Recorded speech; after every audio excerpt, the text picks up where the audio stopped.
Pornographic problems. A ZNS News investigation finds a budding industry penetrating the entertainment landscape of the country. Plus, family farming. The government launches a program designed to create agricultural awareness at home. And swimming success. The Carifta team beats the region in the pool for the first time ever. The Bahamas Tonight starts now. Now in HD.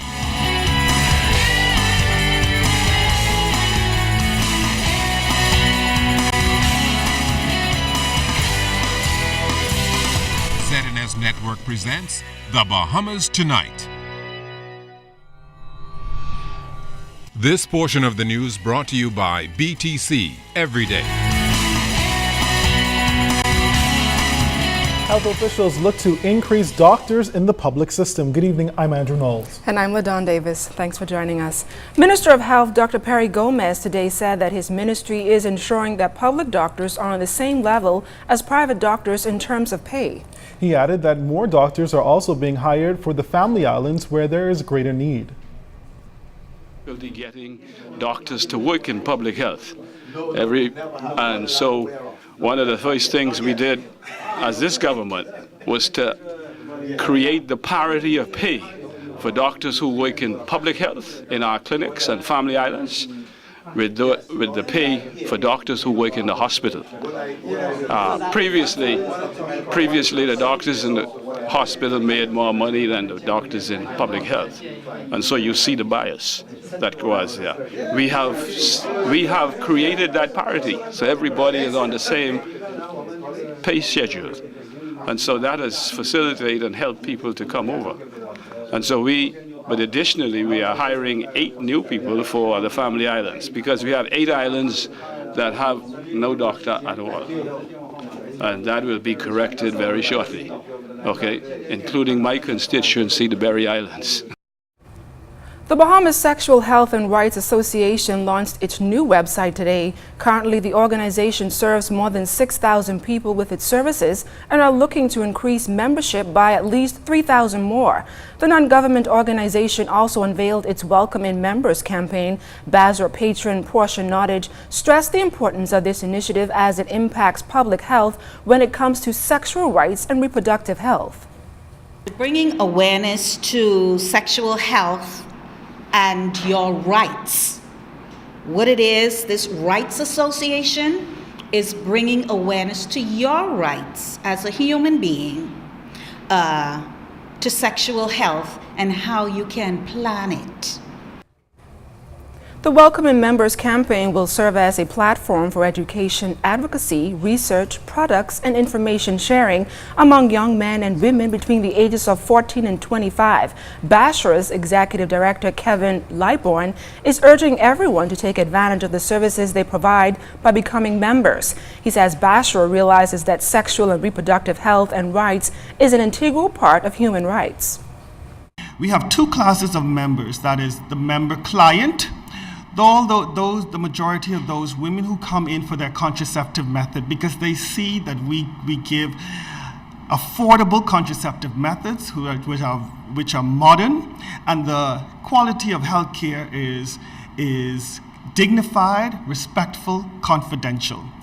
We have another class of membership that we're really pushing right now, and that is our volunteer members, those who are willing to donate 12 hours a year to teaching their peers about comprehensive sexual education.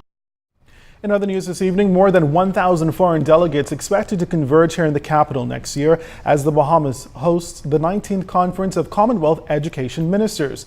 Education Minister Jerome Fitzgerald revealed today that government has accepted the invitation to host the triennial meeting, which is second only in importance, scope, and numbers to the Commonwealth Heads of Government meeting.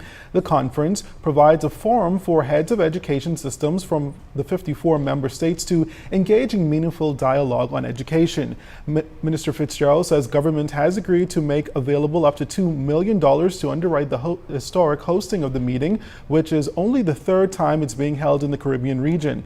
However, he added that with more than 1,000 foreign delegates expected to attend, there will be significant spin-off effects and economic benefits to the country. The 5-day meeting will be held at the Atlantis Resort on Paradise Island next year, June, under the theme Quality Education for Equitable Development, Performance, Paths, and Productivity. Another minister is advancing agriculture programs, this time focusing on family farming. The Honourable Kailas Roll, Member of Parliament for Pinewood, has launched an agriculture project in his constituency.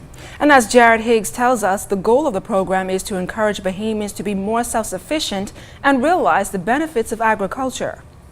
The Mackeys are the first family to set up a farm under the newly established urban agriculture program in Pinewood Gardens, spearheaded by Area MP Kailas Roll. We're making agriculture sexy again. The couple hail from Andros and Eleuthera, and they say farming is second nature to them. We're island people, we're used to growing. The setup of their farm is both simple and sophisticated.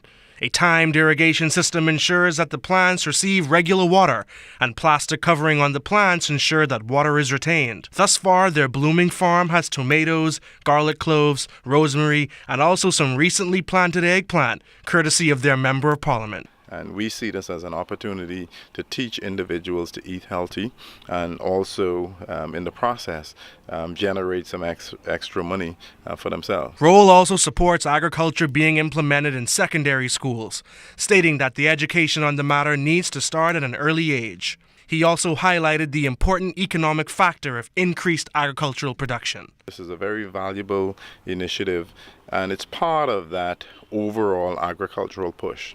We import nearly $1 billion worth of foodstuff annually, and for a country like the Bahamas with so much arable land, that is unacceptable. Now, as we stated earlier, this initiative is the first of its kind in Pinewood Gardens, but Minister Roll says that 20 to 25 more are expected to come on board. Jared Higgs, ZNS Network News. Black Tuesday, considered one of the most historic events in our country. On April 27, 1965, Progressive Liberal Party Council members and their members of Parliament led a public demonstration to protest the boundaries that were being proposed by the then United Bahamian Party government. Attorney General Alison Maynard Gibson today said the historic event has far-reaching lessons all Bahamians can learn from. The country was united around a common cause, which was freedom. And this passionate desire for our children and our yet unborn grandchildren to have a better way of life, and doing whatever it took to get there. And if you think about the courage of Sir Lyndon to throw the mace out the window, the courage of Sir Milo to say, "You're never going to stop me from talking," Sir Milo fighting for his people, symbolic of the hourglass out the window. And then there's so many more stories just like that. And I just would like to see our young people just understand that they have that in them. That's what being Bahamian is. Police are on the hunt for a suspect who escaped from the Grove Police Station over the weekend. 22-year-old Tamiko Williams was being held on armed robbery and burglary-related charges. The Bedolio Street resident is described as having black hair and brown eyes and a dark brown complexion. Police say Williams stands approximately 5 feet 7 inches to 5 feet 8 inches tall and is of slim build. Williams is considered to be armed and dangerous. Police are appealing to anyone with information regarding the whereabouts of Tamiko Williams to contact the nearest police station. Still to come, a ZNS News investigation finds an industry once undercover now penetrating the internet right here in the Bahamas. The investigation you will see on just one station. And then we look at an operation to give sight. You're watching The Bahamas Tonight.